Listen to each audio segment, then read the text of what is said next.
نتكلم عن الإقبال اليوم بالمقارنة، حضرتك بالطبع أكيد أشرفت على الاستفتاء في الإسكندرية. بالنسبة للأعداد كان هناك في تفاوت؟ يعني اليوم هل الأعداد أقل من الاستفتاء؟ العدد النهارده يعتبر أقل، يعني أقل من الاستفتاء.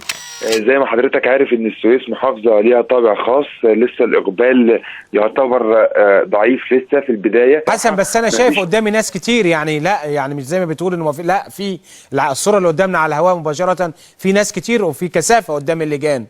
أنا عايز أقول لحضرتك إن هو بالفعل في كثافة قدام اللجان، لكن مش قدام كل اللجان، مش ده العدد اللي احنا متعودين عنه. نعم. طبعا بالنسبه لاجهزه الامن يا اشرف يا جماعه ده بالتنسيق مع عايزين يا جماعه نتصل بمراسلينا. لو احنا عاجزين عن الوصول للمحافظات من خلال مراسلينا يبقى وجودنا هنا ملوش فايده وملوش لازمه. عايزين نتصل بمراسلينا، عايزين ننتقل نتجول بين المحافظات. يا استاذ احمد، ازي حضرتك؟ اهلا بيك، اتفضلي. ازيك؟ انا بحبك جدا وانا حزينه جدا النهارده. اللي قال فاضي يا استاذ احمد. لا اللي قال فاضي مش عارفه اعمل ايه، هتجنن هموت. لا اللجان ما كانتش فاضيه، بس عشان ما نديش صوره مش صحيحه. احنا بنتكلم، كنا متوقعين ننزل النهارده. لا يا استاذ احمد، هو يستاهل كده مننا، الراجل المحترم ده يستاهل مننا كده يا استاذ احمد. ارجوك ما تقفلش عليا، انا تعبانه. لا مش هقفل عليك. فالاستاذ ابراهيم فكري منسق الحمله الشعبيه لحمله حمدين صباحي. ده بقول ان النهارده اللي حصل، انا بكلم سيادتك دلوقتي وانا ماشي في شارع تقريبا مقفول عمدا بناس واقفه في الشارع، وجوه اللجان مفيش حد. جوه اللجان مفيش حد. سيادتك احنا بنتكلم في الانتخابات. يعني انت تؤكد ان الاقبال كان ضعيفا في مشاهداتك؟ يعني انا مش عايز حد يقول عليا مبالغ واقول الاقبال منعدم. يعني لازم يكون خلاص هنموت وهنبيض، وتنزل في الاخر لحظه. يعني نشوف الناس في اخر لحظه ويقعدوا يتخانقوا مع القاضي، يقول له لو سمحت انا عايز ادي صوتي لو سمحت.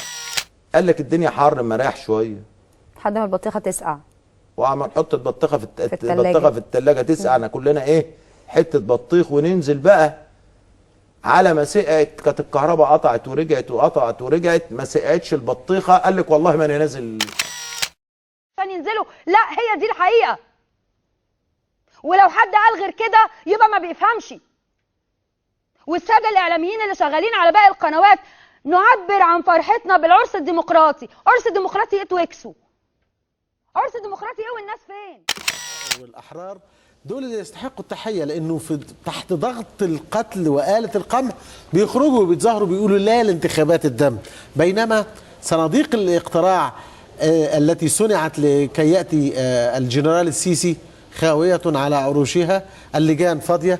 ولما تسالي حد عن المقارنه بين ده و2012 ايام الانتخابات اللي كانت بجد، ممكن حضرتك تشوفي طوابير امتدت بعشرات الامتار او حتى الكيلومترات حتى يعبر الناس عن ارائهم. فارق كبير جدا بين ان يخرج الناس لانهم يعرفوا قيمه صوتهم، او ان يخرج الناس عواجيز على كراسي، او من اجل حفنه الدولارات. لكن هذا لا ينفي